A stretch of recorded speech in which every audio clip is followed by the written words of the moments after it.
విధంగా మహిళా సంఘాల సభ్యులకి బీమా సౌకర్యం కూడా కల్పిస్తుంది మన ఇందిరమ్మ ప్రభుత్వం.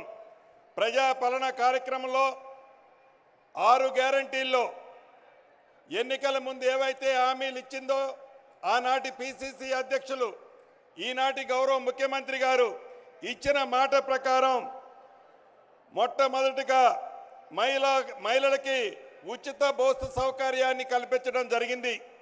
ఈ ఉచిత బస్సు సౌకర్యం వల్ల ఉమ్మడి వరంగల్ జిల్లాలలో 8,56,00,000 మంది ఆడబిడ్డలు సుమారు 381 కోట్ల రూపాయలకి ఛార్జీలు ఈ ఉచిత బస్సు వల్ల నా ఆడబిడ్డలకి లబ్ధి జరిగింది అని చెప్పడానికి ఈ ఉమ్మడి వరంగల్ జిల్లా ప్రజల పక్షాన గౌరవ ముఖ్యమంత్రి గారికి కృతజ్ఞతలు తెలియజేస్తున్నాం.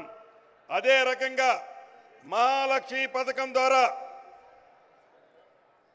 ప్రతి ఆడబిడ్డకి ఏదైతే ఇందిరమ్మ రాజ్యం వచ్చిన తర్వాత 500 రూపాయలకే గ్యాస్ ముద్దిస్తామని చెప్పాం. ఇచ్చిన మాట ప్రకారం ఈ ఉమ్మడి వరంగల్ జిల్లాకి 5,85,000 మహిళలకు సుమారు 104 కోట్ల విలువ చేసే సబ్సిడీని, అంటే 500 రూపాయల కంటే పైనున్న డబ్బుని వారు కొన్న తర్వాత వారి ఖాతాల్లోకి కేవలం ఉమ్మడి వరంగల్ జిల్లాలోనే 104 కోట్లు ఆడబిడ్డల ఖాతాలోకి గ్యాసు నిమిత్తం వేయటం జరిగింది. అదే రకంగా గృహజ్యోతి కార్యక్రమం ద్వారా గౌరవ ఉప ముఖ్యమంత్రి బట్టి విక్రమార్క గారు అనేక ప్రాంతాలకు తిరిగి అనేక ప్రజలని వారి దగ్గర నుంచి సేకరించిన వివరాల ప్రకారం అద్భుతంగా ఈ గృహజ్యోతి కార్యక్రమాన్ని చేపట్టడం జరిగింది. ఈ ఉమ్మడి వరంగల్ జిల్లాలోనే సుమారు 5,27,000 మందికి 200 యూనిట్లు ఉచిత పవర్ ఇవ్వటం వల్ల సుమారు 128 కోట్లు ఈ 5,27,000 కుటుంబాలకి లబ్ధి జరిగిందని చెప్పడానికి చాలా సంతోషిస్తున్నాను. అదే రకంగా రాజీవ్ ఆరోగ్యశ్రీ కార్యక్రమం ద్వారా ఇందిరమ్మ రాజ్యం రాకముందు పేదవాళ్లకు జబ్బు చేస్తే 5 లక్షల రూపాయల వరకే ఆనాటి కార్యక్రమంలో లబ్ధి జరిగేది. ఎన్నికల్లో వాగ్దానం చేసిన దాని ప్రకారం ఇందిరమ్మ రాజ్యంలో ఇప్పుడు 10 లక్షల రూపాయలు పేదవాళ్లకు జబ్బు చేస్తే ఇవ్వటం జరుగుతుంది. ఈ ఉమ్మడి వరంగల్ జిల్లాలో 3,16,100 మందికి ఈ రాజీవ్ ఆరోగ్యశ్రీ ద్వారా లబ్ధి జరిగింది. సుమారు 174 కోట్లు పేదవాళ్లకు జబ్బు చేస్తే ఈ రాజీవ్ ఆరోగ్యశ్రీ కార్యక్రమం ద్వారా పేదవాళ్ళని ఆదుకున్నది ఈ ఇందిరమ్మ ప్రభుత్వం. గత ప్రభుత్వంలో ధరణి పేరుతో మన ప్రభుత్వం రావడానికి ముందు సుమారు 2 సంవత్సరాల నుంచి 2,45,000 అప్లికేషన్లు వివిధ కలెక్టర్ల దగ్గర ధరణికి సంబంధించిన అప్లికేషన్లు పెండింగ్ ఉండేవి. నెల క్రితం వరకు ఈనాడు 1 నెలలో వచ్చిన అప్లికేషన్లు తప్ప ఈ నెలలో వచ్చిన అప్లికేషన్లు తప్ప ఏ కలెక్టర్ గారి దగ్గర ధరణికి సంబంధించిన పెండింగ్ అప్లికేషన్లు ఎక్కడా లేవు. అదే రకంగా 2020 రెవెన్యూ చట్టం ద్వారా ఏదైతే ఆనాటి ప్రభుత్వం పేదోళ్ల భూములు, ప్రభుత్వ భూములు, భూదాన భూములు, అదే రకంగా దేవాదాయ భూములు, ఫారెస్ట్ భూములు ఆనాటి పింక్ కలర్ సంబంధించిన వాళ్ళు కబ్జా చేశారు. ఆ భూములన్నీ బయటికి తెచ్చే విధంగా రెవెన్యూ చట్టాన్ని దేశంలోనే ఒక రోల్ మోడల్ చట్టంగా తీసుకొచ్చే విధంగా 2024 చట్టాన్ని అతి కొద్ది రోజుల్లోనే అసెంబ్లీలో పెట్టి తీర్మానం చేసి ఒక రోల్ మోడల్ రెవెన్యూ చట్టాన్ని తీసుకొచ్చి ధరణి ద్వారా తెలంగాణలో ఏదైతే 2,54,00,000 ఎకరాల భూమి ఉందో ఆ భూమిని ఆనాటి పెద్దలు విదేశాల కంపెనీల్లో తాకట్టు పెడితే ఇందిరమ్మ రాజ్యంలో గౌరవ ముఖ్యమంత్రి రేవంత్ రెడ్డి గారి నాయకత్వంలోని ఈ ప్రభుత్వం మన స్వదేశానికి సంబంధించిన కేంద్ర ప్రభుత్వానికి సంబంధించిన సంస్థ అయిన ఎన్ఐసికి అప్పగించాం. రాబోయే రోజుల్లో ధరణి సమస్యలు కానీ భూమి సమస్యలు కానీ పేదవాడికి సంబంధించిన ఒక్క గజాన్ని ఎవరైతే ఆనాడు దొంగిలించారో ఎవరైతే కబ్జా చేశారో చేసిన ప్రతి గజాన్ని పేదవాళ్ళకి చెందే విధంగా ఈ కొత్త చట్టాన్ని తీసుకురాబోతున్నాం. ఇక వరంగల్ విషయానికి వస్తే ఇందాక అనేక విషయాలు ముఖ్యులు చెప్పారు. ఇది ఒక పట్టణం. ఇంతకుముందే గౌరవ ముఖ్యమంత్రి గారు చెప్పినట్లు వరంగల్ అంటే ఒక చిన్న పట్టణం. దీన్ని మహానగరంగా తీర్చిదిద్దాలన్నదే ఈ ప్రభుత్వం యొక్క ముఖ్య ఉద్దేశం. ఈ వరంగల్ పట్టణాన్ని అభివృద్ధి చేసే దాంట్లో, తీర్చిదిద్దే దాంట్లో, మౌలిక వసతులు కనిపించే దాంట్లో, రహదారులు నిర్మించే దాంట్లో అన్ని రంగాలలో హైదరాబాద్కి ఎక్కడా తగ్గకుండా ఇదేనా రెండో క్యాపిటల్ అనే విధంగా వరంగల్ పట్టణాన్ని అద్భుతంగా తీర్చిదిద్దబోతున్నాం. ఏదైతే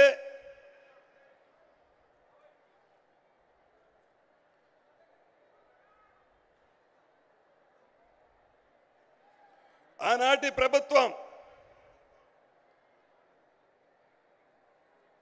వరంగల్ పట్టణంలో అనేక కార్యక్రమాలు చేపడతామని చెప్పిన కార్యక్రమాలు ఏటిని పూర్తి చేయకుండా మాటలకే పరిమితం చేసి ఈనాడు ఈ వరంగల్ పట్టణాన్ని ఇంతకుముందే స్థానిక ఎమ్మెల్యే గారు చెప్పినట్లు అద్భుతంగా వరదల నిధులు గౌరవ ముఖ్యమంత్రి గారు, ఉప ముఖ్యమంత్రి గారు ఈ వరంగల్ జిల్లాకి అంటే ముఖ్యంగా వరంగల్ పట్టణానికి ఇవ్వటం జరిగింది. ఇంతకుముందే గౌరవ ముఖ్యమంత్రి గారు రేవంత్ రెడ్డి గారి చేతుల మీద కాళోజీ నారాయణరావు గారి ఆడిటోరియాన్ని ఓపెన్ చేసుకున్నాం. ఇక్కడ మీకు ఒక విషయం చెప్పాల్సిన అవసరం ఉంది. ఈ ఆడిటోరియాన్ని 2014లో అంటే సుమారు 10 సంవత్సరాల క్రితం ఆనాటి ముఖ్యమంత్రి గారు కేసీఆర్ గారు శంకుస్థాపన చేశారు. కానీ కాళోజీ కళాక్షేత్రాన్ని పూర్తి చేయాలని చిత్తశుద్ధి వారికి లేదు. వారు నివసించడానికి అద్భుతమైన బిల్డింగ్ కట్టడానికి అయితే డబ్బులుంటాయి. వారు కమిషన్ల కోసం కాళేశ్వరం లాంటి ప్రాజెక్టు కట్టడానికి లక్షలాది కోట్లు డబ్బులు వస్తాయి. కానీ ఒక ప్రముఖ కవి, ఈ పట్టణ వాస్తవ్యుడు కాళోజీ నారాయణరావు గారి కళాక్షేత్రాన్ని పూర్తి చేయాలని చిత్తశుద్ధి ఆనాటి ప్రభుత్వానికి లేదు. మొన్న జూన్ నెలలో వరంగల్ వచ్చినప్పుడు గౌరవ ముఖ్యమంత్రి గారు మా అందరికీ సూచించారు, ఎట్టి పరిస్థితిలో ఎంత డబ్బైనా పర్వాలేదు ఈ కాళోజీ కళాక్షేత్రాన్ని యుద్ధ ప్రాతిపదిక మీద పూర్తి చేయాలని చెప్పారు. ఆ దిశలో సుమారు 95 కోట్లు ఖర్చు పెట్టి 1,77,000 చదరపు అడుగులతో అన్ని అంగులతో అద్భుతంగా కాళోజీ కళాక్షేత్రాన్ని నిర్మించడం జరిగింది. అదే రకంగా వరంగల్ మాస్టర్ ప్లాను గడిచిన 30 సంవత్సరాలు, ముఖ్యంగా తెలంగాణ రాష్ట్రం ఏర్పడి 10 సంవత్సరాల నుంచి వరంగల్ పట్టణంలో నివసించే ప్రజలకి వారి కలలానే మిగిలింది. గౌరవ ముఖ్యమంత్రి గారు రాబోయే తరాలను కూడా దృష్టిలో పెట్టుకొని అద్భుతంగా ఇంతకు ముందే వరంగల్ మాస్టర్ ప్లాన్ను శాంక్షన్ చేసి రిలీజ్ చేసినందుకు ఈ జిల్లా ఇన్ఛార్జి మంత్రిగా గౌరవ ముఖ్యమంత్రి గారికి అభినందనలు కృతజ్ఞతలు తెలియజేస్తున్నాను. ఇది సుమారు 1805 చదరపు కిలోమీటర్లతో అన్ని అంగులతో ఆర్భాటంగా ఈ వరంగల్ పట్టణానికి అన్ని వసతులు వచ్చే విధంగా ఈ మాస్టర్ ప్లాన్ని నిర్మించుకోవడం జరిగింది. ఇక ఇన్నర్ రింగ్ రోడ్డు 45 కిలోమీటర్లు ఉంది. ఈ 45 కిలోమీటర్లకి 572 కోట్ల అవసరం ఉంది. ఈ inner ring road Kakatiya university నుంచి కాజీపేట, తిమ్మాపూర్, ఎన్మాముల, పైడిపల్లి కలుపుతూ నిర్మిస్తారు. ఈ ఇన్నర్ రింగ్ రోడ్డుని 3 విడతల్లో కంప్లీట్ చేయాలన్నది ఈ ప్రభుత్వం యొక్క ఆలోచన. అదే రకంగా భద్రకాళి ఆలయానికి 30 కోట్లు శాంక్షన్ చేసి అద్భుతంగా భద్రకాళి ఆలయ పరిసర ప్రాంతాల్ని ఈ ప్రభుత్వం అద్భుతంగా తీర్చిదిద్దనుంది. వివిధ నిధుల నుంచి ఇప్పటి వరకు ఇందిరమ్మ రాజ్యం వచ్చిన తర్వాత గౌరవ ముఖ్యమంత్రి రేవంత్ రెడ్డి గారి నాయకత్వంలోని ఈ ప్రభుత్వం ఈ ఉమ్మడి వరంగల్ జిల్లాకి 5213 కోట్ల రూపాయలు శాంక్షన్ చేయటం జరిగింది. దీంట్లో 4170 కోట్లు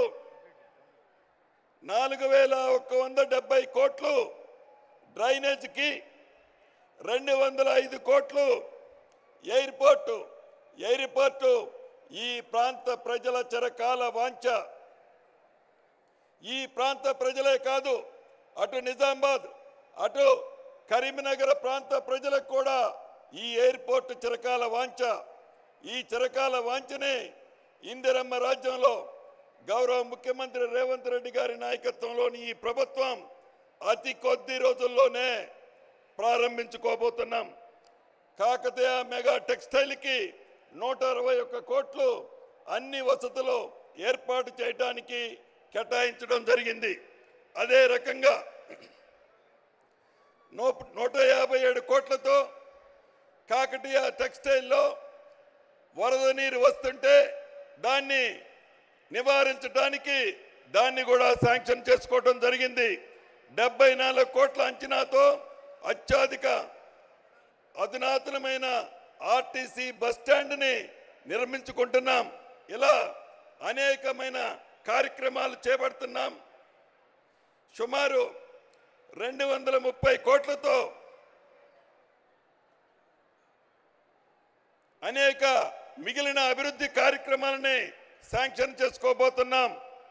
ఇంతకుముందే జనగాం జిల్లా స్టేషన్ గన్పూర్లో కూడా 26 కోట్ల రూపాయలతో డివిజనల్ స్థాయి కార్యాలయ సముదాయాలని అన్ని ఒక దగ్గర ఇంటిగ్రేటెడ్ సముదాయాన్ని కూడా నిర్మించుకోబోతున్నాం. ఇంతకుముందు సురేఖక్క అనేక సార్లు గౌరవ ముఖ్యమంత్రి గారి దగ్గర ఉన్నప్పుడు నేను వింటుండేవాడిని, గుడి, చర్చి, మసీదుకి నాకు 3 కోట్లు కావాలని గట్టిగా పట్టుబట్టేది.